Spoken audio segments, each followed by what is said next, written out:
বাংলাদেশের প্রধানমন্ত্রী তারেক রহমানের সাম্প্রতিক চীন সফরের পর দক্ষিণ এশিয়ার ভূ রাজনীতিতে যেন নতুন এক অস্থিরতার সূচনা হয়েছে। গত শুক্রবার ভারতের পররাষ্ট্র দপ্তরের ব্রিফিংয়ে ভারতের পররাষ্ট্র দপ্তরের মুখপাত্র রণধীর জয়সওয়াল তিনি একটা কথা বলেছেন।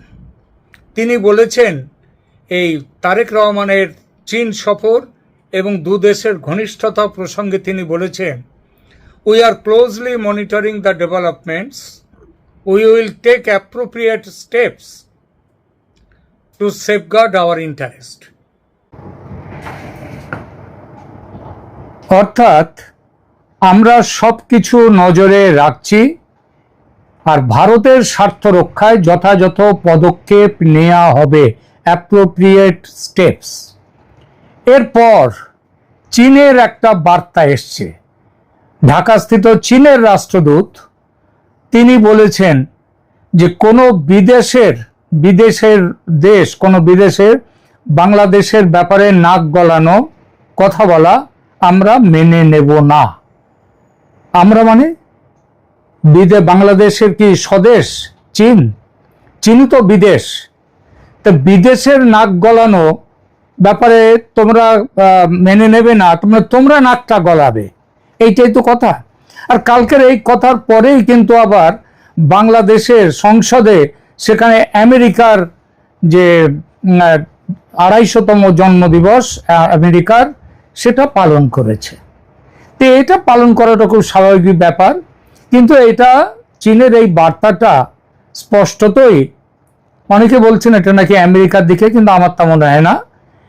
চীনের এই বার্তা অ্যাকচুয়ালি হচ্ছে ভারতকে উদ্দেশ্য করে, এবং এর মাথায় আছে কোন কোন জিনিস, সেগুলো হচ্ছে ওই লালমনিরহাট বিমানবন্দর, তারপরে তিস্তা জল প্রকল্প, তিস্তা বাঁধ প্রকল্প, তারপর যে চীন থেকে বিমান কেনা, যুদ্ধ বিমান কেনা, এই সমস্ত। চীনের বার্তাটা কি বলেছে?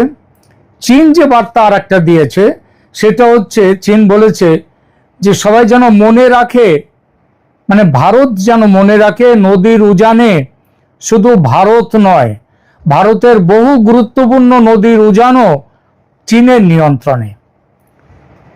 যেমন তো আছেই, এটা পাকিস্তানের ক্ষেত্রে, পাকিস্তানের যে ভারতের সিন্ধু অববাহিকার যে 6টা নদী, তার মধ্যে বোধহয় 3টে হচ্ছে তাদের চীনের তিব্বত থেকে আসছে। তিব্বত তো এখন চীনের দখলে, সুতরাং চীন বলতেই পারে চীনের নিয়ন্ত্রণে তাদের সব নদী। আবার এখানেও ব্রহ্মপুত্র, সেটাও আসছে চীন থেকে, মানে তিব্বত থেকে। তো এই যে চীন বলল যে ভারত যেন মনে রাখে নদীর উজানে শুধু ভারত নয়, ভারতের বহু গুরুত্বপূর্ণ নদীর উজানও চীনের নিয়ন্ত্রণে আছে।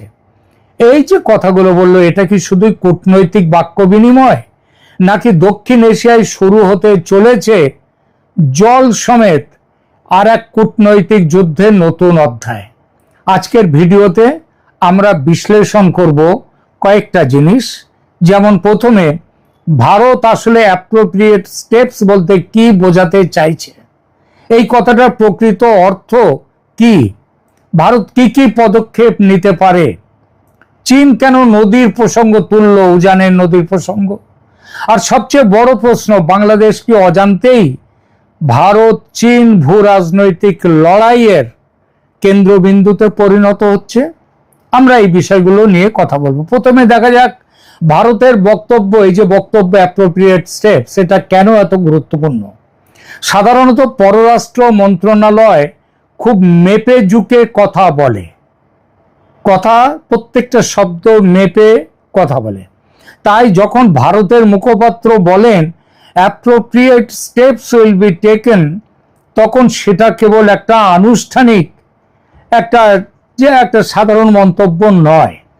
কূটনীতির ভাষায় এর অর্থ ভারত পরিস্থিতিকে নিরাপত্তা ও কৌশলগত দৃষ্টিকোণ থেকে গুরুত্বের সঙ্গে বিবেচনা করছে।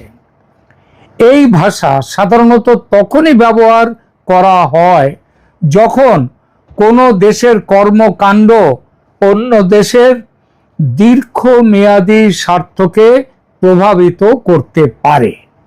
এই অ্যাপ্রোপ্রিয়েট স্টেপস এটা কি হতে পারে? অনেকেই মনে করেন এর অর্থ যুদ্ধ। আমি তা মনে করি না। ভারত যুদ্ধের কথা এখানে বলেনি, কিন্তু যুদ্ধ ছাড়াও রাষ্ট্রের হাতে অসংখ্য শক্তিশালী অস্ত্র থাকে। আর ভারতের মতো বড় রাষ্ট্র, বাংলাদেশের কাছে তো ভারত অনেক বড়, তো সেই অস্ত্রগুলো কি হতে পারে? এক, বাংলাদেশের সঙ্গে বাণিজ্যে কড়াকড়ি আরও বাড়তে পারে। দুই, সীমান্তে আমদানি রপ্তানির ওপর নিয়ন্ত্রণ এবং সীমান্তে কড়াকড়ি ব্যবস্থা ভীষণভাবে আরও বড়ভাবে পুশ ব্যাক সেগুলো হতে পারে। এবং এমনও হতে পারে যে সীমান্ত টোটালি বন্ধ করে দিয়ে দিতে পারে ভারত। তিন, কাস্টমস ও ট্রানজিট ব্যবস্থা কঠোর করতে পারে। চার, কূটনৈতিক চাপ বৃদ্ধি করতে পারে। পাঁচ, যৌথ প্রকল্পের গতি, যৌথ প্রকল্প অবশ্য বেশিরভাগই বন্ধ রয়েছে, কিন্তু তাহলেও কিছু তো কমে আছে, কিছু চলছে এখনো, ভারত বাংলাদেশে এখনো চলছে কিছু, তো সেই যৌথ প্রকল্পগুলোর গতি কমিয়ে দিতে পারে। এই সবই আন্তর্জাতিক সম্পর্কের স্বীকৃত উপায়। এবার আসা যাক, জল কি ভারতের হাতে একটা কৌশলগত অস্ত্র? এখানে বিতর্ক শুরু। ভারত ও বাংলাদেশের মধ্যে রয়েছে গঙ্গা, তিস্তা, ফেনী, যমুনা সহ বহু আন্তঃসীমান্ত নদী। গঙ্গার জল বন্টন চুক্তির মেয়াদ ভবিষ্যতে এই বছরই ডিসেম্বরের সম্ভবত 16 তারিখে শেষ হয়ে যাচ্ছে। এখনো কিন্তু কথাবার্তা শুরুই হয়নি নবীকরণ নিয়ে, নবায়ন নিয়ে, চুক্তি নতুন করে চুক্তি করা নিয়ে কোনো কথা এখনো এগোয়নি। তিস্তা নিয়ে এখনো কোনো চুক্তি হয়নি, কথাও চলছে না। তাহলে প্রশ্ন, ভারত কি জলকে কৌশলগত চাপের উপায় হিসেবে ব্যবহার করবে? তাত্ত্বিকভাবে নিশ্চয়ই করতে পারে। রাষ্ট্রের হাতে একটা নীতিগত বিকল্প এটা হতেই পারে, কিন্তু বাস্তবে বিষয়টা বেশ জটিল, কারণ এতে একটা আন্তর্জাতিক সম্পর্ক, অভ্যন্তরীণ রাজনীতি, পরিবেশ, দীর্ঘমেয়াদী কূটনৈতিক প্রভাব, এই সব কিছুই জড়িয়ে আছে। তাই এই সম্ভাবনা নিয়ে আলোচনা করা যায়, কিন্তু এটিকে নিশ্চিত ভবিষ্যৎবাণী বলা যাবে না। যদিও বলা যায় যে সম্ভাবনা আছে, বিশেষ করে যে সম্পর্কের যে অবনতি হচ্ছে ভারত এবং বাংলাদেশের মধ্যে বর্তমানে, তাতে এই সম্ভাবনাটাকে উড়িয়ে দেয়া যায় না। এবার চীনের পাল্টা বার্তাটা কেন দিল? চীন কেন দিল? ভারত যখন জলের প্রসঙ্গ সামনে আনতে পারে, তখন চীনও একটা গুরুত্বপূর্ণ কথা মনে করিয়ে দিল। ভারতও পুরোপুরি উজানের দেশ নয় বলল চীন। এটা কিন্তু কম তাৎপর্যপূর্ণ কথা নয়, কারণ ভারতের বেশ কয়েকটা বড় আন্তঃসীমান্ত নদীর উৎস তিব্বতে, আর তিব্বত আছে চীনের অধীনে, যেমন ব্রহ্মপুত্র, যেমন সিন্ধু, সতলেজ বা শতদ্রু। এর মধ্যে ব্রহ্মপুত্রের সাথে ভারতের পূর্বাঞ্চলের, উত্তর পূর্বাঞ্চল এবং বাংলাদেশের যোগ। এই নদীগুলোর উৎপত্তি স্থল আজ চীনের নিয়ন্ত্রণাধীন তিব্বতে। অর্থাৎ চীন পরিষ্কার না হলেও ঘুরিয়ে বলে দিল, জল নিয়ে যদি ভূ রাজনীতি শুরু হয়, তাহলে প্রভাব বিস্তারের সুযোগ শুধু ভারতের হাতে নেই, চীনও পাল্টা দিতে পারে। আর চীন যে সেই পাল্টা দেয়াটা শুধু হুমকি হিসেবে দিচ্ছে তা নয়, চীন বিশ্বের বৃহত্তম বাঁধ প্রকল্প তৈরি করছে ব্রহ্মপুত্র নদের ওপর, তার নিয়ন্ত্রণাধীন তিব্বতে। ভারত আপত্তি জানিয়েছে, চীন জবাব দেয়নি। মজার ব্যাপার হচ্ছে, চীন যে ভারতের আপত্তিকে গ্রাহ্য করছে না, এতে বাংলাদেশের একটা সংখ্যক মানুষ বেশ পুলকিত। যদিও পুলকের কোনো কারণ নেই, কেননা তিব্বতের হিমালয় পর্বতমালার কৈলাস শৃঙ্গের নিকটে চেমাইউংডুং হিমবাহ থেকে ব্রহ্মপুত্র নদের উৎপত্তি। চীনে বা তিব্বতে এটি ইয়ারলুং সাংপো নামে পরিচিত। আবার ভারতে এসে এই ইয়ারলুং সাংপো এই নদীর নাম হয়ে গেল ব্রহ্মপুত্র, এবং বাংলাদেশে প্রবেশ করবার পর এটা যমুনা নামে পরিচিত হলো। তার মানে এটা কি দাঁড়ালো? যার নাম চাল ভাজা তারে কয় মুড়ি। বাংলাদেশে যেটা ব্রহ্মপুত্র, এই ভারতে যেটা ব্রহ্মপুত্র, বাংলাদেশে সেটাই যমুনা। ভারত ব্রহ্মপুত্রে যদি জল না পায়, চীন যদি আটকে দেয় জল, তাহলে ভারতের যত না অসুবিধে, তার থেকে বেশি অসুবিধে হবে বাংলাদেশের, যমুনাও শুকিয়ে যাবে। তবু বাংলাদেশিদের পুলক এজন্যই যে ভারত তো ঘা খেলো, অবধের গোবধে আনন্দ। এরপরে আসা যাক সিন্ধু জল চুক্তিতে। কেন এখানে সিন্ধুর কথাটা নিয়ে আসছি? এই জন্যই আনছি যে সিন্ধু নদের জল চুক্তি চীনের সাথে তার যোগটা আছে। অনেকেই মনে করেন ভারত চাইলে পাকিস্তানের সিন্ধু জল বন্ধ করে দিতে পারে। আসলে বিষয়টা এত সহজ নয়। 1960 সালের সিন্ধু জল বন্টন চুক্তিতে 6টা নদীকে দুভাগে ভাগ করা হয়। ভারতের জন্য পূব দিকের 3টে নদী, রাভি মানে ইরাবতী, বিয়াস সতলেজ বা শতদ্রু, আর পাকিস্তানের দিকে পশ্চিম দিকে পাকিস্তানের প্রাথমিক ব্যবহারের জন্য 3টে নদী, সিন্ধু, ঝিলম, চেনাব। সবচেয়ে অবাক করার বিষয়টা কি জানেন? এই 6টা নদীতে মোট যত জল আসে তার 80% জল পশ্চিমাঞ্চলের 3 নদীতে, মানে যে 3টে নদী পাকিস্তানের জন্য ভারত খুলে রেখে দিয়েছে চুক্তি করে। আর দিকে ভারতের যে 3টে নদী আছে পূব দিকে, সেটাতে আছে মাত্র 20% জল। তো এই পূর্বাঞ্চলের নদীগুলোর ব্যবহার এটা ভারত রাখছে। তার মানে পশ্চিমাঞ্চলের নদীতে ভারতের কোনো অধিকার কিন্তু ছিল না এমন নয়। ভারত সেখানে সীমিতভাবে পাচ্ছিল জল, সামান্য গৃহস্থালির ব্যবহার, নির্দিষ্ট শর্তে জল বিদ্যুৎ প্রকল্প নির্মাণের অধিকারও আছে। কিন্তু প্রশ্নটা হচ্ছে, ভারত এত বড় ছাড় দিয়েছিল সিন্ধুতে পাকিস্তানের জন্য। এখানেই ইতিহাস। 1947 সালের দেশভাগের পর পাকিস্তানের কৃষি প্রায় সম্পূর্ণভাবে পশ্চিমের নদীগুলোর উপরে নির্ভরশীল ছিল। ওই সিন্ধু জল নিয়ে সংঘাত হলে দুই দেশের সম্পর্ক আরো খারাপ হতে পারত। তাই বিশ্ব ব্যাংকের মধ্যস্থতায় এমন একটা ব্যবস্থা গড়ে ওঠে যাতে দীর্ঘমেয়াদে বড় ধরনের সংঘর্ষ এড়ানো যায়। কিন্তু আজ 60 বছরেরও বেশি সময় পরে ভারতের বহু কৌশলগত বিশ্লেষক প্রশ্ন তুলছেন, ভারত কি খুব বেশি ছাড় দিয়েছিল? এই বিতর্ক চলছে। বাংলাদেশ এই বিতর্কের মধ্যে কোথায় দাঁড়িয়ে? বাংলাদেশ আজ এমন এক অবস্থানে রয়েছে যেখানে ভারত ও চীন, এই দুই পরাশক্তি, তাকে অত্যন্ত গুরুত্বপূর্ণ কৌশলগত অংশীদার হিসেবে দেখছে। পাকিস্তানের কথাটা এজন্যই বললাম, পাকিস্তানের ওদিকে সিন্ধু নদের জল নিয়ে যদি ভারতের সাথে সম্পর্ক পাকিস্তানের আরো খারাপ হয়, ভারত যদি জল না দেয়। প্রসঙ্গত বলি, ট্র্যাক 2 আলোচনা চলেছিল ভারত পাকিস্তানের মধ্যে, যাতে সিন্ধুর জল বিনিময়টা আগের জায়গায় ফিরে যায়। ভারত সেটা মানেনি। চীন সেইটা সেখানটায় এই চাপটা দিচ্ছে। কিন্তু এইটা যদি ব্রহ্মপুত্রের ক্ষেত্রে হয়, ব্রহ্মপুত্রের চীনের বাঁধ এখনো তৈরি হয়নি। তৈরি হতে এখনো অনেক দিন, অনেক বছর সময় লাগবে। আর বাংলাদেশের তিস্তার জল চাই এখনই। সুতরাং পাকিস্তানে যদি সিন্ধু অববাহিকার জল নিয়ে ভারত তার জায়গা না ছাড়ে, তাহলে তিব্বত যদি ব্রহ্মপুত্রে যদি বড় কিছু করে, সেটাও ভারতের কাছে বড় কোনো আঘাত কিংবা তার কোনো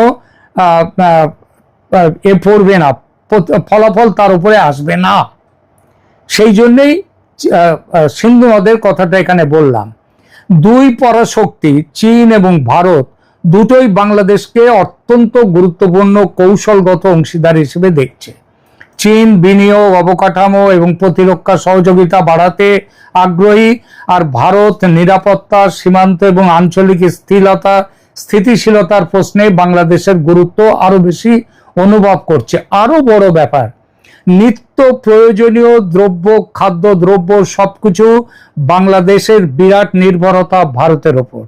চীন বলেছে, মজার কথা, 0 ট্যারিফ দিয়েছে বাংলাদেশের ওপর। আরে চীন বাংলাদেশে শুধু রপ্তানি করে, ভারত বাংলাদেশ চীনে কিছু রপ্তানি করে না। তো বাংলাদেশ যে চীনে রপ্তানি করবে জিরো ট্যারিফ, তাতে লাভটা কি? ওই কিছু চামড়ার জিনিসপত্র হয়তো পাঠাবে, তার বেশি তো নয়। বাংলাদেশের যে মূল যেটা বস্ত্র শিল্প, সেটা চীন নিজেই পৃথিবীর বিভিন্ন দেশকে সাপ্লাই করে, বাংলাদেশ থেকে নেওয়ার তার দরকারই নেই। সুতরাং চীনের কাছ থেকে যে দরকারটা ওই যুদ্ধ বিমান ইত্যাদি অবকাঠামো তৈরি, এই ব্যাপারগুলো নিয়ে, কিন্তু ভারতের সাথে বাংলাদেশের দরকার বেঁচে থাকার জিনিসগুলো নিয়ে। সুতরাং বাংলাদেশ ভারতকে ছাড়তে পারবে না। ফলে ঢাকার প্রতিটি বড় কূটনৈতিক সিদ্ধান্ত এখন দিল্লি ও বেজিং দুটোরই নজরে। বাংলাদেশকে এখন অত্যন্ত সতর্কভাবে ব্যালেন্সিং এর খেলা খেলতে হবে। বাংলাদেশ যদি মনে করে চীনের ওপরে ভর দিয়ে তারা খুব ভালোভাবে বেড়ে যাবে, উঁচু হয়ে উঠবে, বেঁচে থাকবে, সেটা অত্যন্ত ভুল। এই মুহূর্তে একটা, এই জন্যই ভারত কিন্তু যুদ্ধের ভাষায় কথা বলেনি, কিন্তু ভাষা যেটা ব্যবহার করেছে সেটা কিন্তু খুব কৌশলগত সতর্ক বার্তা সেখানে স্পষ্ট। এবং সেখানটায় যদি নজর না দেয় বাংলাদেশ, চীনা প্রেমে মুগ্ধ হয়ে যদি এগিয়ে চলতে থাকে, তাহলে বাংলাদেশের সামনে অনেক বড় বিপদ, এটা বলে দিলাম। জল, বাণিজ্য, বন্দর, করিডোর, বিনিয়োগ, প্রযুক্তি ভূ রাজনীতির অস্ত্রে পরিণত হচ্ছে আজ বাংলাদেশের জন্য। তাই সবচেয়ে বড় চ্যালেঞ্জ হবে চীন ও ভারতের প্রতিযোগিতার মধ্যে নিজের সার্বভৌম স্বার্থ কিভাবে রক্ষা করা যায় সেটা দেখা। আগামী কয়েক মাসে যদি তিস্তা প্রকল্প, চীনা বিনিয়োগ, প্রতিরক্ষা সহযোগিতা বা সীমান্ত বাণিজ্য নিয়ে নতুন কোনো সিদ্ধান্ত আসে, তাহলে ভারতের সঙ্গে বাংলাদেশের সম্পর্ক আরো খারাপ হবে। এই কূটনৈতিক বাক্যযুদ্ধ আরো তীব্র হতে পারবে, হবেই। তবে একটা বিষয় মনে রাখা জরুরি, অনেক সম্ভাবনা নিয়ে আলোচনা করা গেলেও রাষ্ট্রগুলোর ভবিষ্যৎ পদক্ষেপ নিশ্চিতভাবে বলা যায় না। বাস্তব সিদ্ধান্ত নির্ভর করবে বাংলাদেশের, মুখ্যত বাংলাদেশের রাজনৈতিক নেতৃত্ব, তাদের উপর, কূটনৈতিক আলোচনা এবং আঞ্চলিক পরিস্থিতির উপর। ভারত কিন্তু বন্ধুত্বের হাত বাড়িয়েছিল তারেক রহমানের দিকে। তারেক রহমান সে হাত ধরেননি। তিনি চীন এবং পাকিস্তানের উপরে নির্ভর করে এগিয়ে চলেছেন। হয়তো পেছনে তিনি ভেবেছেন আমেরিকার সাহায্য পাবেন, কিন্তু একটা জিনিস স্পষ্ট করে বলে দেওয়া ভালো, আমেরিকা ভারতের সাথেই তার কূটনৈতিক এবং সমস্ত সম্পর্ক ভারতের উপর নির্ভর করেই চলবে, পাকিস্তানের উপরেও নয়, চীনের উপরেও নয়। সুতরাং বাংলাদেশকে ভেবে চিনতে এগোতে হবে চীনের দিকে, পাকিস্তানের দিকে। প্রিয় দর্শক, আপনার কি মনে হয় ভারতের অ্যাপ্রোপ্রিয়েট স্টেপস কি কেবল একটি কূটনৈতিক সতর্কবার্তা, নাকি এটি ভবিষ্যতের অর্থনৈতিক ও কৌশলগত চাপের ইঙ্গিত? আর চীন যে নদী সংক্রান্ত পাল্টা মন্তব্য করলো, যে ভারত যেন মনে রাখে যে সেই একমাত্র উজানের নদী তার নেই, উজানের দেশ নয়, অর্থাৎ ব্রহ্মপুত্রের কথা এবং পশ্চিমে সিন্ধুর কথা মাথায় রেখে হয়তো বলেছে চীন। কিন্তু চীনের নদী সংক্রান্ত এই মন্তব্য, এটা প্রতীকী বার্তা নাকি দক্ষিণ এশিয়ায় নতুন জল যুদ্ধের সূচনা? এই বিষয়ে আপনার কি মতামত অবশ্যই কমেন্টে লিখুন। ভিডিওটি ভালো লাগলে লাইক দিন, শেয়ার করুন এবং অবশ্যই সাবস্ক্রাইব করতে ভুলবেন না। ধন্যবাদ।